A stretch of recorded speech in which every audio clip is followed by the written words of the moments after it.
So I want to preface this video with an apology because I took all of my footage today vertically instead of horizontally, and I know it's gonna look a little messy, but this is my first try. So hopefully as the week goes on, the quality will become better, but yeah, I just wanted to say that.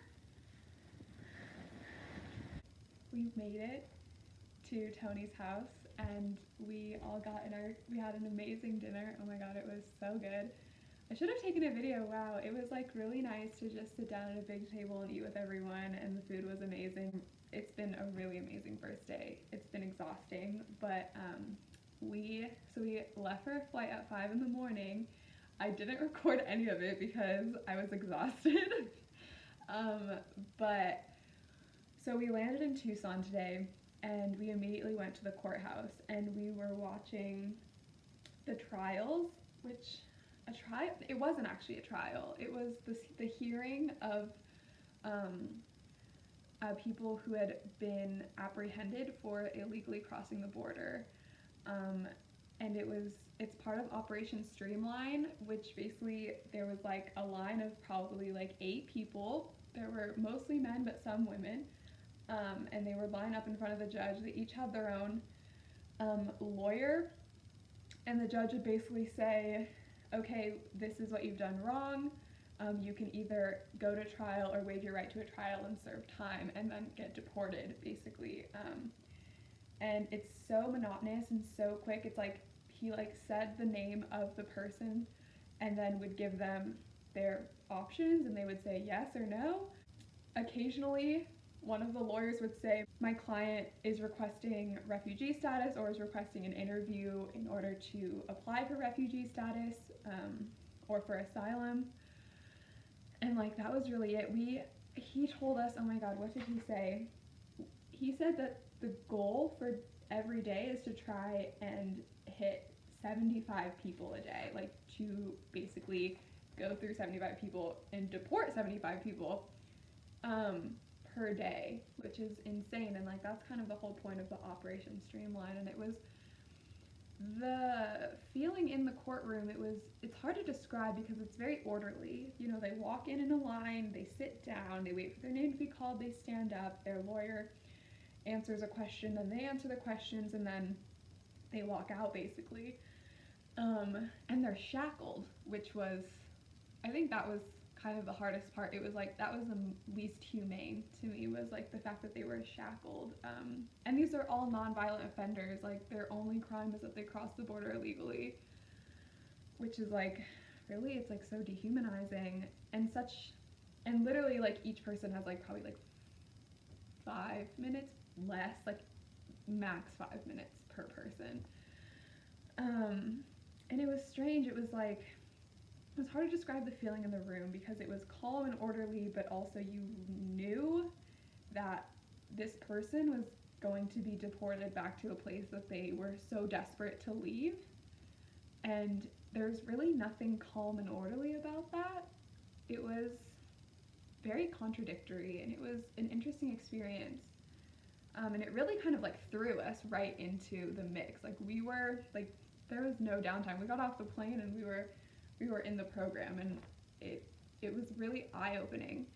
And after that, we actually got to talk to the judge, and he was telling us his opinion, and I asked him his personal opinions on this, and he literally said, I wrote down his quote, he said, my personal belief is it's insane. And he was like, oh, this is just where I was assigned, so I do my job. But it's interesting to see that dichotomy as well, to know that someone doesn't really believe what they're doing, but is doing it exactly the way that they're supposed to be. And he said some very interesting things. He said, you have to make a distinction between what's constitutional, what's legal, and what's moral, which really hit me. And just I think that's a really valid point, is the Constitution is not always moral.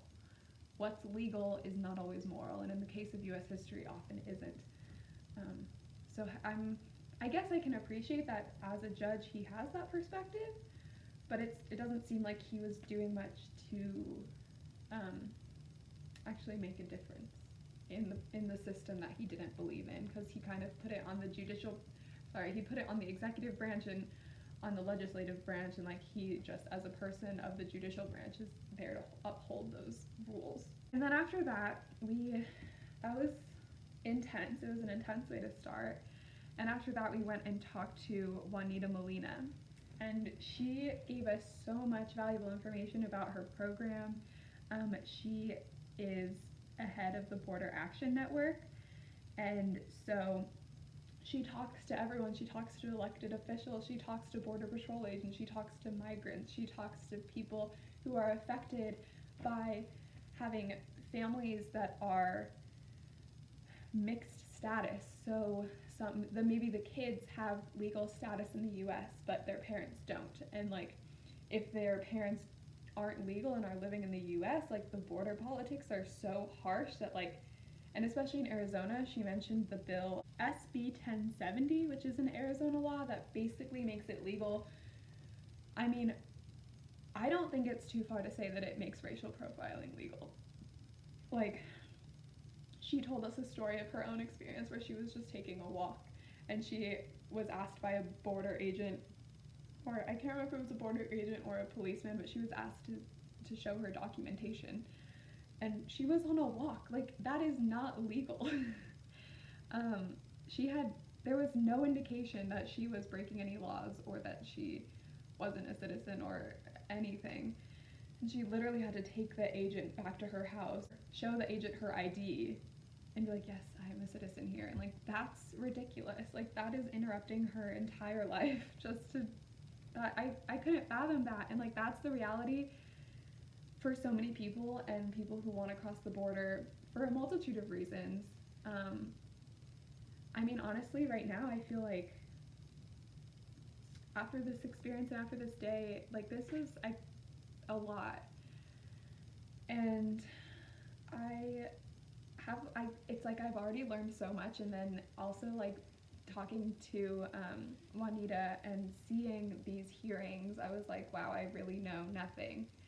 And that's like the main reason why I'm here, is I know so little about what's going on at this border and about the politics and about the real human impact. And she talked a lot about children at the border who the system is not equipped to handle, and about families being broken up, and like sexual assaults and abuse that are very common for children and women trying to cross the border. And the intergenerational trauma that splitting up a family can cause. And that's affecting US citizens. And I don't think it should matter what people's citizenship is, considering like trauma affects everyone, no matter where they're from. But I think it's easy to make this an us versus them conversation. And that's really what I'm hoping to avoid this entire week, is not thinking of it as us versus them, thinking of it as a collective, thinking of it as something where we can come together, and the militarization of our border, because it's impacting US citizens and non-US citizens alike. She talked about Native American groups whose like reservations straddle the border, so like it just, there's so many like small, like there's a lot of specificities and specific instances that are affected by the militarization of the border and by all of the politics happening on the border. And like, I think we've really just hit the surface today, and I'm really looking forward to this. And I know that we're going to be in contact more with Juanita this week, which I'm really looking forward to, because she is really inspiring.